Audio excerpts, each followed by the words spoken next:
नमस्ते दोस्तों, आपका हमारे YouTube चैनल में स्वागत है। आप सभी को दिवाली की शुभकामनाएं। और आज हम बात करने वाले हैं कि अगले हफ्ते, ये जो आने वाला हफ्ता है, उसमें क्या सोने चांदी के भाव में कोई बड़ी उठापटक हो सकती है? क्या पिछले हफ्ते की गिरावट अगले हफ्ते भी जारी रहेगी? साथ ही हम ये भी बात करेंगे कि गोल्ड ETF और गोल्ड सेविंग फंड क्या होता है, और अगर आप इसमें इन्वेस्टमेंट करना चाहते हैं तो कैसे कर सकते हैं। अगले हफ्ते सोने चांदी के भाव पर राय देने के लिए हमारे साथ अनुज गुप्ता जी हैं, ये HDFC सिक्योरिटीज से हैं। वहीं हमारे साथ गोल्ड सेविंग फंड और गोल्ड ETF, इसकी जानकारी देने के लिए निप्पॉन इंडिया म्यूचुअल फंड से विक्रम धवन जी हैं, ये यहाँ पर कमोडिटी के हेड हैं। तो अनुज जी, जैसे हम देखते हैं पिछली दिवाली से इस दिवाली तो करीब सोने में 10,000 रुपए की तेजी आ चुकी है, चांदी में भी 13,000 रुपए से ज्यादा की तेजी आ चुकी है। तो पिछली दिवाली तो सोना चांदी खरीदने वालों को बहुत ज्यादा रिटर्न मिल गया, 20% बहुत रिटर्न होता है, 20 से 25% रिटर्न। तो ये रिटर्न आगे भी मिलता रहे, ऐसी हमारी शुभकामनाएं है जो हमारे दर्शक है उनको। तो अगर अनुज भाई आने वाले हफ्ते की हम बात करें, तो उसमें सोने और चांदी का भाव कैसा रह सकता है, या पहले हम बात कर लेते कि कौन से बड़े इवेंट्स हैं जो आने वाले सप्ताह में सोने चांदी के भाव को प्रभावित कर सकते हैं, क्या कुछ है अगले हफ्ते। वीरेंद्र जी, सबसे पहले तो आपको भी दीपावली की हार्दिक शुभकामनाएं। आपके सभी व्यूअर्स को दीपावली की हार्दिक शुभकामनाएं। देखिए, आशा तो हम यही कर रहे हैं कि जिस तरीके रिटर्न्स हमने गोल्ड में पिछले 4-5 सालों में देखे हैं, इनफैक्ट पिछले साल से मुकाबले इस साल भी हमने देखा है, वैसा ही रिटर्न सभी इन्वेस्टर्स को, सभी ट्रेडर्स को, सभी व्यूअर्स को जो है उतना बेनिफिट मिले। अगले हफ्ते अगर आप देखेंगे तो डेटा से भरा हुआ हफ्ता है। वहीं अगर आप देखेंगे तो कहीं ना कहीं ट्रेड बैलेंस का डेटा आना है। अगर आप देखेंगे यूएस के अंदर तो कोर पीपीआई का डेटा आना है, रिटेल सेल्स के डेटा आने हैं, अनएम्प्लॉयमेंट क्लेम के डेटा आने हैं, क्रूड की इन्वेंट्री आनी है, नेचुरल गैस की इन्वेंट्री आनी है, और कुछ एफओएमसी मेंबर्स की स्पीच भी है। तो जो अगला अगर हम इस हफ्ते की बात करें तो इस हफ्ते में कोई डेटा था नहीं। अब जो अगला हफ्ता है उसमें काफी डेटा आने वाले हैं, और इन डेटा की वजह से हम देखेंगे कि जो वॉलेटिलिटी है वो मार्केट में अगेन आती हुई दिखाई देगी। इनफैक्ट अगर आप पिछले हफ्ते की बात करें, यहाँ पर हमने देखा कि डॉलर इंडेक्स जो है करीबन 0.70% के आसपास इंक्रीज हुआ पिछले हफ्ते के मुकाबले। और वहीं अगर आप देखेंगे तो गोल्ड के अंदर हमने देखा कि एक गिरावट जो है वो आती हुई देखने को मिली, और गोल्ड का प्राइस इस हफ्ते करीबन 2.23% करेक्ट होकर करीबन 59,660 के आसपास बंद होता हुआ दिखाई दिया। तो डेफिनेटली हायर लेवल पे थोड़ी प्रॉफिट बुकिंग यहाँ पर आती हुई दिखाई दी है। मुझे लगता है कि जो अगला हफ्ता है वहां पर उस हफ्ते में भी डेटा की वजह से काफी वॉलिटिलिटी आपको देखने को मिलेगी।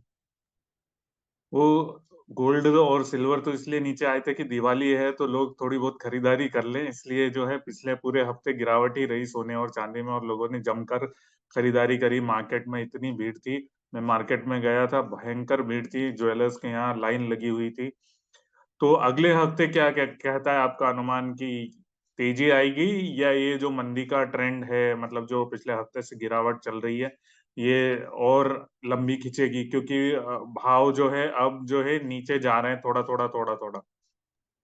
अगर हम पर्टिकुलर अगले हफ्ते की बात करें तो उसमें डेटा काफी रहेगा, और जो हमने एक कूल ऑफ हमने गोल्ड में यहाँ पर आते हुए देखा, हमें लगता है कि उसकी वजह से जो प्राइसेस है वो अभी एक कूल में थोड़े बहुत रह सकते हैं।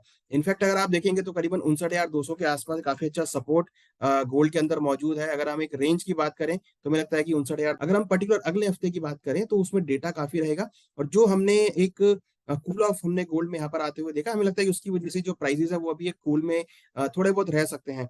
इनफैक्ट अगर आप देखेंगे तो करीबन 59,200 के आसपास काफी अच्छा सपोर्ट गोल्ड के अंदर मौजूद है। अगर हम एक रेंज की बात करें तो मुझे लगता है कि 59,200 से लेकर 60,000 के बीच गोल्ड के भाव आपको मूव करते हुए दिखाई देंगे। और अगर हम इंटरनेशनल मार्केट की बात करें तो इंटरनेशनल मार्केट में आप देखेंगे तो वहां पर भी काफी स्ट्रॉन्ग टाइट रेंज बनती हुई दिखाई दी है। हमें लगता है कि वहां पर भी भाव एक रेंज में ही मूव करते हुए दिखाई देंगे। चांदी जो है करीबन 70,000 के आसपास है। हमें लगता है कि 59,000 से लेकर 71,000 के बीच एमसीएक्स में लेवल देखने को मिल सकते हैं, क्योंकि यहाँ पर इंपॉर्टेंट है चाइना की डिमांड, और चाइना से एक्सपेक्टेशन काफी अच्छी आती हुई दिख रही है। तो मुझे लगता है कि डेटा आने के बाद लग रहा है कि कहीं ना कहीं अच्छा मोमेंटम देखने को मिल सकता है। इनफैक्ट अगर आप देखेंगे तो जो चांदी है वो करीबन $22.25 के आसपास चल रही है। गोल्ड करीबन $1938 के आसपास चल रहा है इंटरनेशनली। तो मुझे लगता है कि चांदी में करीबन नीचे में $21.50 से लेकर ऊपर में $23 तक की रेंज मेंटेन रहेगी। वही इंटरनेशनल अगर हम गोल्ड की बात करें तो $1920 से लेकर $1960 की रेंज ये गोल्ड में मेंटेन रहेगी। तो इंटरनेशनली भी हमें लगता है कि मार्केट रेंज में रहेगा।